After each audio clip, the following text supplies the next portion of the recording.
मौत के साए में जिंदगी की उम्मीद। Have now been instructed to get downstairs and stay in a line, stay calm and follow the instructions. खतरों के बीच वतन वापसी की तैयारी। ये कितनी लंबी लाइन लगी है सामान लेने के लिए। मदर नेचर हमारी हेल्प कर रही है इस समय पानी के लिए, लेकिन खाने का हमारे पास में कुछ नहीं है। Sumy to India mission 700। वो बर्फ को पिघलाकर पानी पी रहे हैं। वो कई दिनों से दाने दाने के लिए तरस रहे हैं। वो बेहद मुश्किल हालात में अपनी जिंदगी बसर कर रहे हैं। यह दास्तान है यूक्रेन के सूमी शहर में फंसे 700 हिंदुस्तानियों की। यह दास्तान उन छात्र छात्राओं की है जो 12 दिनों से अपने वतन, अपने घर लौटने के लिए तड़प रहे थे, और अब 12 दिन बाद नजर आ रही है 700 हिंदुस्तानियों की वतन वापसी की उम्मीद।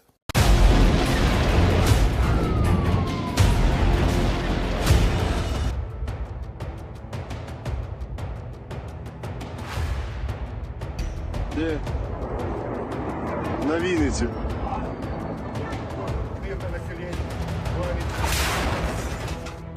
रूस और यूक्रेन के बीच 12 दिनों से चल रहे महायुद्ध की तस्वीरों में एक ही चीज नजर आती है, तबाही, तबाही और सिर्फ तबाही।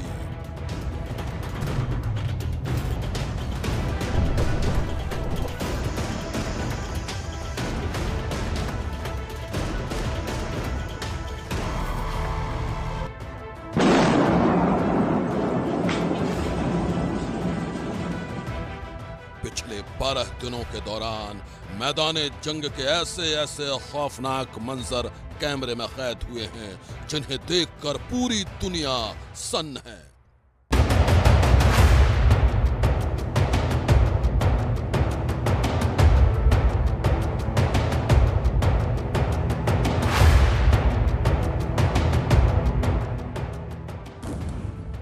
मिसाइल अटैक, बमबारी और फायरिंग की आवाजें सुनकर किसी की भी रूह कांप सकती है। तो ऐसे में उन 700 भारतीय छात्र छात्राओं की हालत का अंदाजा लगाना मुश्किल नहीं है जो पिछले 12 दिनों से यूक्रेन के सूमी शहर में फंसे हुए हैं। तस्वीरों में नजर आ रहे ये वो भारतीय स्टूडेंट हैं जो पिछले 12 दिनों से बेहद मुश्किल हालात में अपनी जिंदगी का एक एक पल गुजार रहे थे, लेकिन अब इन सभी की वतन वापसी का रास्ता खुलने वाला है।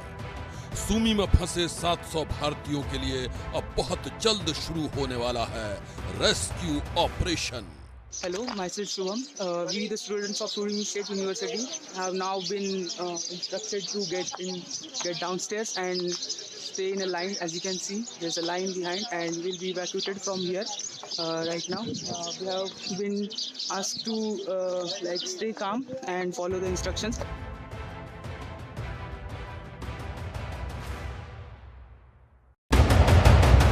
कतारों में नजर आ रहे ये तमाम भारतीय छात्र छात्राएं कल तक बंकरों और शेल्टर्स में छुपे हुए थे, इस इंतजार में कि कभी तो इनकी फरियाद सुनी जाएगी, कभी तो इन्हें सूमी से बाहर निकाला जाएगा, कभी तो वतन वापसी के रास्ते खुलेंगे। आखिरकार आज वो दिन आ गया। आज सुबह रूस की सेना ने सूमी में सीज फायर का ऐलान कर दिया ताकि वहां फंसे विदेशी नागरिकों के लिए रेस्क्यू ऑपरेशन चलाया जा सके। सूमी में सीज फायर के साथ ही इंडियन एम्बेसी की तरफ से भारतीय छात्र छात्राओं को बता दिया गया कि वो तैयार रहें, और फिर एक बस भेजी गई। उसी बस के जरिए उनका इवैक्यूएशन शुरू हुआ। First of all, girls will be evacuated. That also from first year girls first, then second, third, followed by the next. Then boys will get into the bus. Yeah, and this is the scenario over here.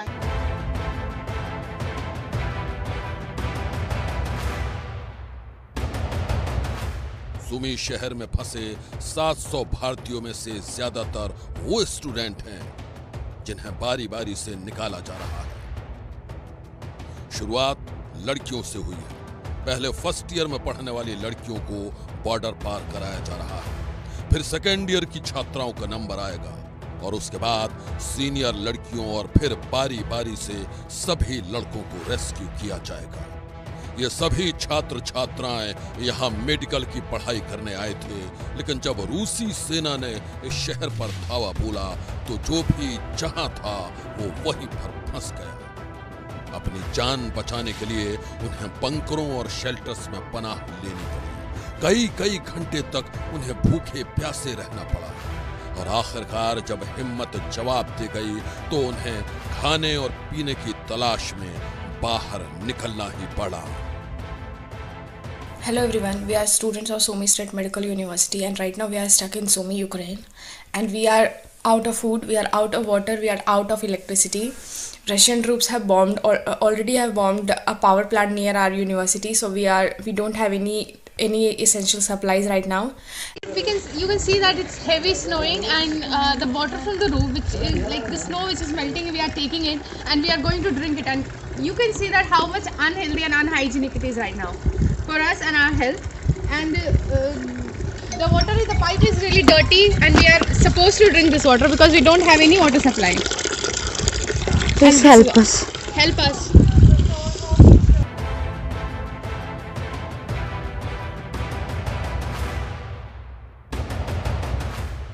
कभी बर्फ पिघलाकर प्यास बुझाने को मजबूर होना पड़ा तो कभी खाने की तलाश में भटकना पड़ा। हफ्ते भर से ऐसे कई भारतीय छात्रों ने वीडियो के जरिए अपनी आप बीती बयां की। उनका कहना था कि भूख और प्यास ने इस कदर मजबूर कर दिया कि वो अपनी जान हथेली पर रखकर बंकरों से बाहर खुली सड़क पर निकल आए।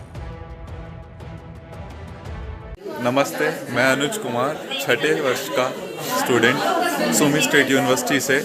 आज यहाँ पर हम सब इकट्ठे हुए हैं। देखिए कितने लोग हैं यहाँ पर। हम सब के लिए यहाँ पे बोला जा रहा था कि रशियन साइड से सीज़ फायर रोक दिया गया है, मगर अभी तक यूक्रेनियन साइड से सीज़ फायर नहीं रोका गया है, जिसकी वजह से हमको इवैक्यूएशन में प्रॉब्लम आ रही है, क्योंकि हम लोगों को एक सेफ़ पाथ चाहिए जिसकी वजह से हमारी जान और माल को नुकसान ना हो। इसलिए हम भारत सरकार से अपील करते हैं, कृपया करके यहाँ पर इवैक्यूएशन का प्रोसेस थोड़ा तेज़ी लाई जाए उसमें, ताकि हम लोगों को निकलने में कोई दिक्कत ना हो। जय हिंद, जय भारत।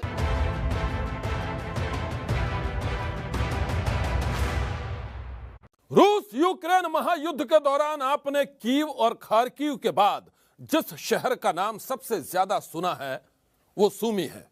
सुमी वो शहर है जहां से हर रोज किसी न किसी भारतीय छात्र या छात्रा का कोई ना कोई वीडियो सामने आ रहा है। हर वीडियो में होती है हिंदुस्तानी बच्चों की डरावनी आप बीती। मौत के साए में जिंदगी की उम्मीद। have now been instructed to get downstairs and stay in a line, like stay calm and follow the instructions. खतरों के बीच वतन वापसी की तैयारी। ये कितनी लंबी लाइन लगी है सामान लेने के लिए। मदर नेचर हमारी हेल्प कर रही है इस समय पानी के लिए, लेकिन खाने का हमारे पास में कुछ नहीं है। Sumy to India mission 700।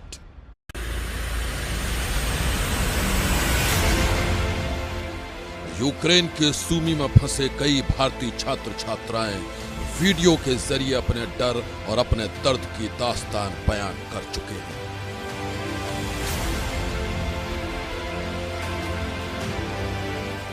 कैमरे में कैद हर हिंदुस्तानी की कहानी एक जैसी है, सिर्फ अंदाजे बयां अलग है। हम सुमी स्टेट यूनिवर्सिटी के बच्चे हैं। हम अभी तक यहाँ पे स्टक है। आज 9th डे है। कोई इन्फॉर्मेशन नहीं है एम्बेसी से कि कब हमें निकाला जाएगा। यहाँ पे ना पानी है, ना खाना है, ना इलेक्ट्रिसिटी है, गैसेस नहीं चल रहे हैं। पता नहीं कितने दिन हम जिएंगे। कल यहाँ पे 700 अराउंड बच्चे हैं, 700 अराउंड बच्चे, और यहाँ पे कोई रेलवे स्टेशन बंद है, railway station is not working और सारे ब्रिजेस सब टूट चुके हैं। यहाँ पे कोई भी ट्रांसपोर्टेशन की फैसिलिटीज नहीं है कि हम आ पाए। सर हमने अपनी आंखों से देखा है, वो बहुत डेंजरस सिचुएशन है। सुमी बहुत डेंजरस होता जा रहा है, हमें नहीं पता हम कितने टाइम तक यहाँ सर्वाइव कर सकेंगे। प्लीज़ इंडियन गवर्नमेंट, हम आपसे एक ही रिक्वेस्ट करना चाहते हैं, हमें जल्द से जल्द निकाला जाए, हमारे लिए यहाँ से कुछ अरेंज किया जाए ट्रांसपोर्टेशन, ताकि हम बॉर्डर्स तक पहुँच सकें।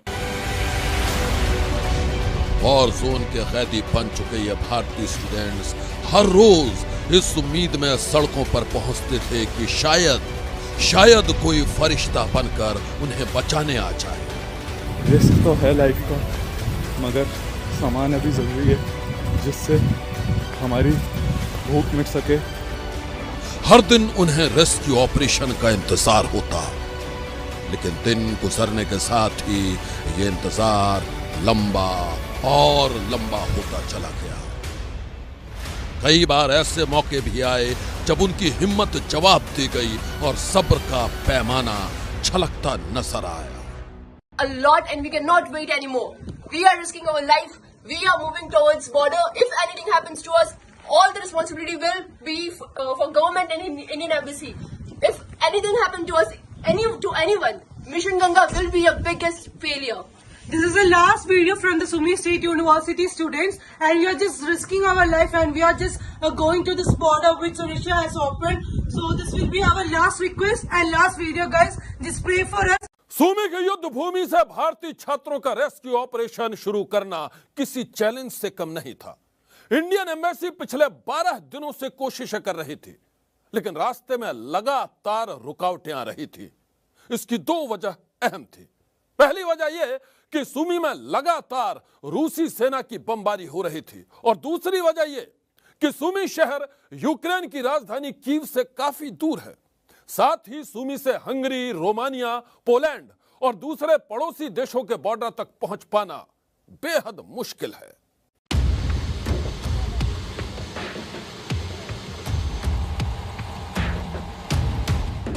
महायुद्ध में बर्बाद हो चुके सूमी में ऐसा कोई रूट नजर नहीं आ रहा था जहां से करीब 700 भारतीयों को किसी सुरक्षित ठिकाने तक पहुंचाया जा सके।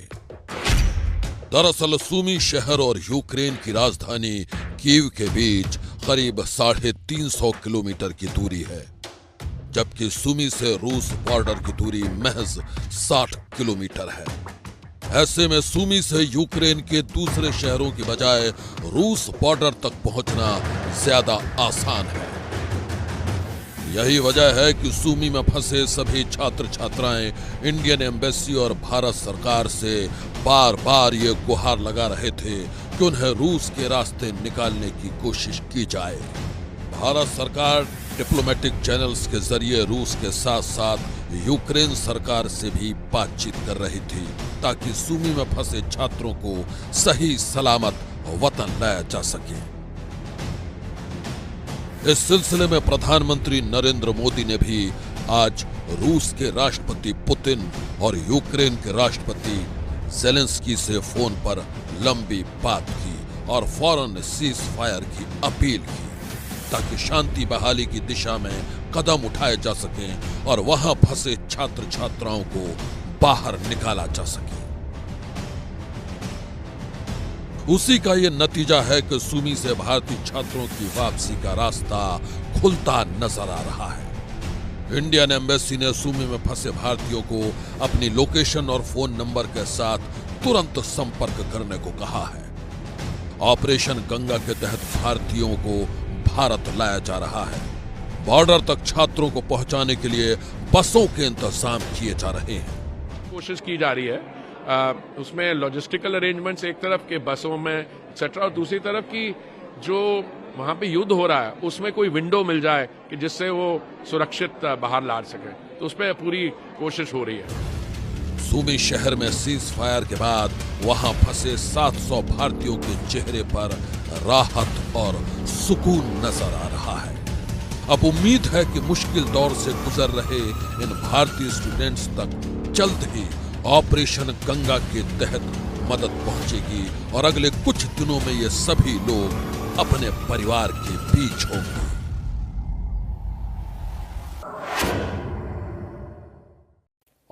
ऑपरेशन गंगा के तहत अभी तक 17,000 से ज्यादा भारतीय अपने घर लौटे हैं। मैं आपको बता दूं कि अब ऑपरेशन गंगा का आखिरी चरण शुरू हो चुका है और इस आखिरी चरण की सबसे बड़ी चुनौती है सुमी में फंसे 700 छात्रों की सही सलामत वतन वापसी। आज की सनसनी में बस इतना ही। आप रहिएगा होशियार, सन्नाटे को चीरती सनसनी कल फिर देगी दस्तक आपकी दहलीज पर।